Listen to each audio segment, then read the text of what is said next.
کہ کیا کسی شخص کے لیے اپنی ذاتی ضرورت پوری کرنے کے لیے قرض لینا جائز ہے جبکہ اسے پہلے سے معلوم ہو کہ وہ مقررہ وقت پر قرض ادا نہیں کر سکتا؟ یہ قرض جو ہے نا، یہ بہت بڑی ذمہ داری ہے جی، اور اس میں قانون یہ ہے کہ جب بندہ لیتا ہے تو ادائیگی کی نیت وہ کر لے، اور جب ادائیگی کی نیت وہ کرتا ہے تو اللہ سبحانہ و تعالیٰ اس کی مدد فرماتا ہے۔ حدیث میں آتا ہے جو شخص قرض لیتا ہے یرید اداءہا، اور اس کی ادائیگی کا ارادہ بھی رکھتا ہے کہ میں نے یہ قرض واپس کرنا ہے، تو اللہ سبحانہ و تعالیٰ اس کی جانب سے ادا کر دیتا ہے، ان وسائل میسر ہو جاتے ہیں، قرض کی ادائیگی ہو جاتی ہے۔ اور اگر ایک بندہ قرض لیتا ہے اور یرید اتلافہا، اور وہ چاہتا ہے کہ بس میں قرض لے کے نہ ہڑپ کر جاؤں گا، یہ قرض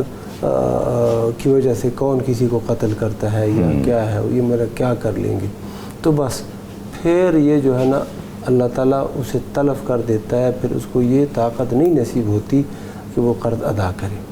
تو جو شخص اس صورتحال میں ہے کہ وہ قرض نہیں ادا کر سکتا تو اپنے اوپر یہ بوجھ نہ لے لے، اور وجہ یہ ہے کہ جب بندے نے یہ قرضہ لیا ہوتا ہے اور ادائیگی نہیں کر سکا تو جب تک اس کی ادائیگی نہیں ہوتی اس کی مغفرت بھی نہیں ہوتی۔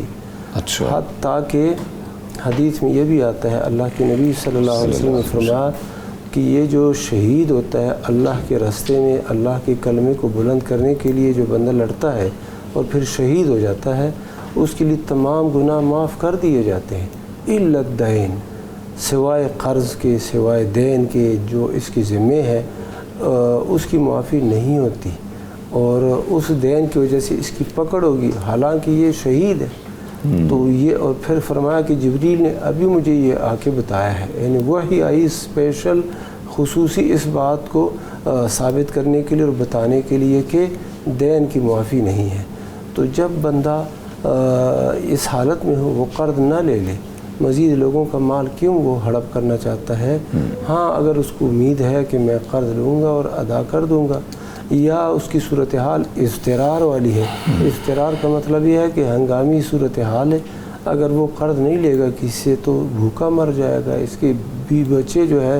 ان کو پریشانی ہوگی، پھر لے لے اور نیت کرے ادائیگی کی کہ میں اس ادائیگی کروں گا، اور جب بندہ یہ نیت کر لیتا ہے اللہ سبحانہ و تعالیٰ پھر اس کی مدد بھی فرماتا ہے۔ ایک اور حدیث کے اندر بھی یہی بات رہی ہے کہ 3 بندے ہیں کہ اللہ سبحانہ و تعالیٰ نے ان کی مدد کرنا اپنے ذمے لیا ہوا ہے، اللہ تعالیٰ پر حق ہے کہ ان کی مدد کرے۔ ایک وہ مکاتب غلام، یعنی غلام ہے، اس نے اپنے آقا سے یہ طے کر لیا ہے کہ میں سال میں، 2 سالوں میں، 3 سالوں میں اتنے پیسے تمہیں دے دوں گا،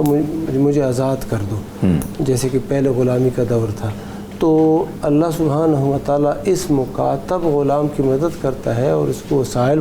میسر فرما دیتا ہے اس کی قرض، یعنی یہ بھی مقروض ہے نا، مقروض ہے، تو جب اس نے نیت کر لی ہے تو اس صورت میں باقاعدہ اس کی اللہ تعالیٰ مدد فرماتا ہے۔ ایک مجاہد فی سبیل اللہ ہے، اس کی بھی اللہ تعالیٰ مدد فرماتا ہے خصوصی طور پر، اور ایک وہ نکاح کرنے والا بندہ جو کہ عفت اور پاک دامنی کی اس کی خواہش ہے کہ میں یہ شادی کرنا چاہتا ہوں تاکہ میں پاک دامن رہوں، عفیف رہوں، تو اس کی بھی پھر اللہ سبحانہ و تعالیٰ مدد فرماتا ہے۔